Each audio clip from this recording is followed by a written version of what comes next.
ዛሬ ማለት ነው ብዙ ሰዎች የሚጠብቁትና የሚፈልጉት ነገር መጀመሪያ ብሩኬ መግቢያውን ሲሰራ አይቶ የተሳካ መስሏቸው ጮቤ የረገጡ ሰዎች አሉ።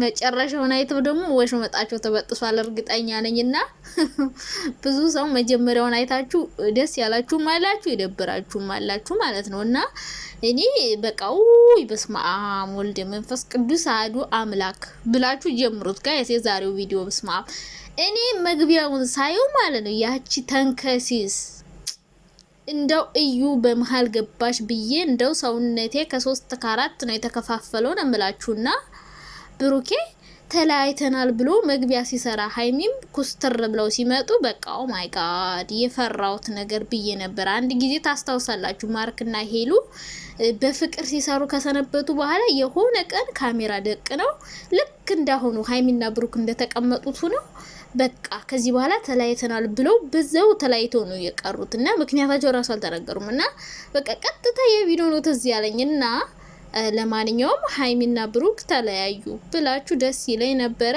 ግን አልሆነም፣ አልተለያዩም። ደስ እንዳይላችሁ ደስ የሚላችሁ ሰዎች ስላላችሁ ነው ደስ ይለኝ ነበር ያልኳችሁ እንጂ እኔ እንዲለያዩ መፈልግ አይነት ሰው አይደለም። ግን ብዙ ሰዎች እንዲለያዩ ይፈልጋሉ፣ መለያየታቸውንም ይጠብቃሉና ያው እግዚአብሔር ያገጣጠመውን ማንም ሊለየው አይችልም። ግን እዩ በዛ ያቋጨረች ስለሆነ ቀጥታ እሷ ናት አእምሮ ላይ የመጣችው። እኔ ደግሞ በቃ የእሷን ነገር ሃይሚ ሰማች እንዴ ብዬ ነበረ። እንግዲህ ብሩኬ ሃይሚን ፊቷ ጥቁር እንዲል የሚያረግ ፍራንክ ነው ያረጋት። አቤት ያቀይ ፊቷ እንዴት ከሰል እንደመሰለ ማለት ነው። ከሰል ነው የመሰለው። በኋላ ደግሞ ፍራንክ ነው ካላት በኋላ ቀይ ሆነ ቀላች ማለት ነው። ወደ ራሷ ተመለሰችና አንደኛ ሃይሚ ትግስቷን አለማድነቅ አይቻልም። ስለ ቤተሰብ ስለምናም ብዙ ነገር እያወራት ነበረ፣ ግን እሷ ጸጥ ብላ ለማለፍ ነው እየሞከረች የነበረው። ሌላ ደግሞ ምን ያክል ከሱ መለየት እንደሚያስፈራት በቃ ፊቷ በጣም ነው የጠቆረው። በውስጧ ምን እንደምታስብ ደግሞ ገምቱት። በጣም ብዙ ሀሳቦችን እያሰበች እንደሚሆን እርግጠኛ ነኝ። ምክንያቱም ፊቷ ከሰል ኦ ማይ ጋድ እኔ ነው የመሰለችው፣ ጥቁር ነው የመሰለችው የነበረውና መጀመሪያውን አይቼ ክው ነበር ያለው።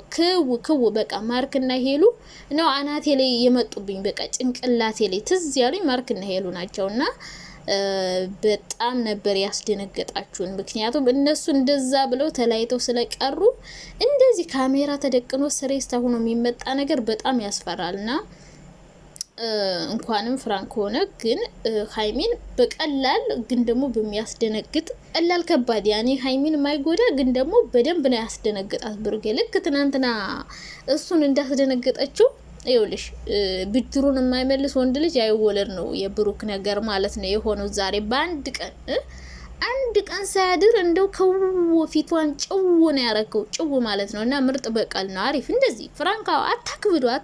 ፍራንክ እንደዚህ ቀለል ያሉ ፍራንኮችን ብትሰራሩ ጥሩ ነው። ምክንያቱም በፍራንክ ምክንያት ብዙ ሰዎች ህይወታቸው ስለተበላሸ እና እንደዚህ በቀላሉ ፍራንክ መደራረጋችሁ ጥሩ ነው። ከዛ በተረፈ መሀላችሁ አሁንም ሰው አታስገቡ እንዳልኳችሁ ነው። ልክ እንዳሁኑ በቃ እንደዚህ አሪፍ ቪዲዮ ብትሰሩልን አሪፍ ነው።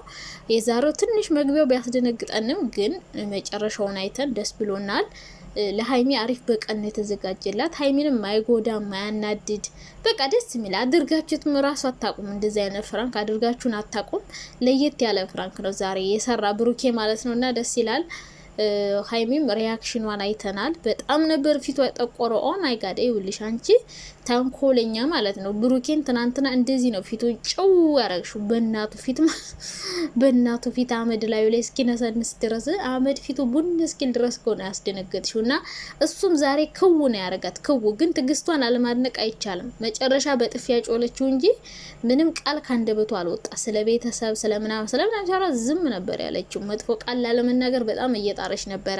ምክንያቱም አሁን ሳታስቡት ዝም ብላችሁ ምንም ሳትጣሉ የሆነ ሰው መጥቶ እንለያይ ሲላችሁ ራሱ የፍቅር ጥያቄ አቅርቦልሽ የራሱን እንለያይ ብሎ ሻስበሽዋል። ከዛሬው ጨዋታ ነበር እንደሚል ሀሳብ አእምሮአችሁ ላይ ይመጣልና እንግዲህ ብዙ ሰዎች መግቢያውን አይታችሁ ደስ ብሏችኋል። ሳትዋሹ አንዳንድ ሰዎች አላችሁ፣ ብዙ አይደላችሁም። ቢያንስ ከ100% 75% እነሱ አንድ ላይ እንዲሆኑ ነው የሚፈልጉት።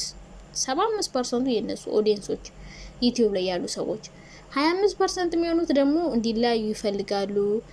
በቃ ብዙ ነገር ሀይሚ እንድታለቅስ ምናምን ይፈልጋሉ። ኢቭን በፊት እንወዳታለን ምናምን የሚሉ ሰዎች የእሷ ተቆርቋሪ ነን የእሷ ወዳጅ ነን የሚሉ ሰዎች አሁን እኮ እንደ በፊቱ ሀይሚን አይፖስቱም። ታውቃላችሁ?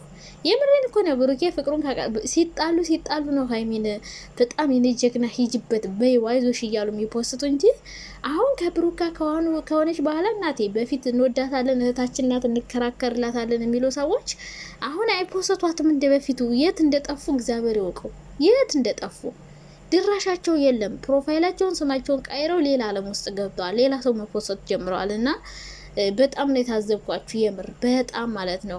ምክንያቱም ያኔ በጣም እንቆረቆርላታለን እያላችሁ ነበረ ከብሩኬ ጋር ስትጣላ የእሷ እህቶች እያላችሁ ምናምን የምትፖስቱ የብሩኬም እንደዛው እና አንድ ላይ ሆኑ በኋላ እኔ ብዙ እያስመሰለ የሚወዳት ሰው እንዳለ ነው የተረዳሁት። ሁሉ ሰው የለም ዩቲዩብዋን አይፖስቱም፣ እሷ እንደ በፊቱ ፖስት አያረጉም ምናምን። በፊት እኮ በስማም በጣም ነበር የሚፖስቷት፣ ቻናሏን ሁሌ ነበር የሚፖስቱላት። አሁን ትተዋል ማለት ነው ከብሩካ ከሆነች በኋላ።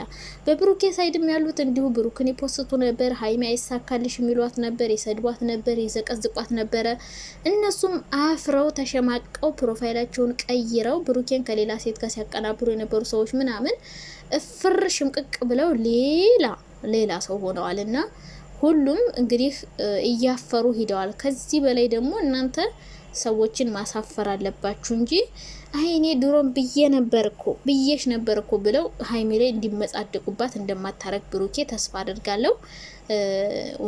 እውነት መጀመሪያውን አይቼ ኦ ማይ ጋድ አላላ በጣም ነበረ ክው ድንግጥ ያልኩትና ደግሞ እውነት መስሎት ብዙ ሰው እንደዚህ ያላለ ሟርት ምናምን ብላችኋል። ምንም ሟርት አይደለም። ይሄ እኮ እንደውም ሰርተው ታያቁም። ይሄን ፍራንክ አሪፍ ፍራንክ ነው እንደውም የሰራችሁና ሌላም የፍራንክ አይዲያ ስጧቸው። አዎ ድራማ እንዳይጀምሩብን። ከጀመሩ ከላስ ብዙ ነገር ይፈጠራል። በመሀላችሁ ሰው አታስገቡ። ፍቅር በጣም ጥንቃቄ ይፈልጋል። እነሱ ራሱ እየፈሩ ነው ድራማ ለመጀመር ይፈራሉ። እንደውም ከእዩ ጋር ይጀምራሉ ብዬ ነበረ። አለመጀመራችሁ በጣም ጠቅሟቸዋል።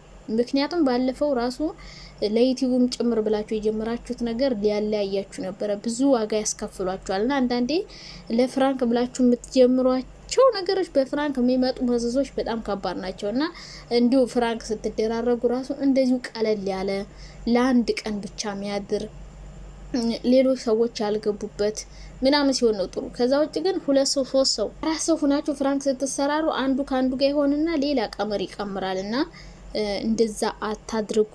እንደዚህ አይነት ቀለል ያሉ ፍራንኮች ብድር ስትመላለሱም እንደዚህ መሆን አለበት። ፍቅር በጣም ነው ጥንቃቄ የሚፈልገው። በተለይ እናንተ በደንብ እስከምትግባቡ በደንብ እስከምትላመዱ ፍራንክ ራሱ ቀለል ያለ ማድረግ አለባችሁ። በከባዱ ካረጋችሁ መወጣት ያቅታችኋል። ትንሽ መቋቋም አትችሉም። እውነቴን ነው።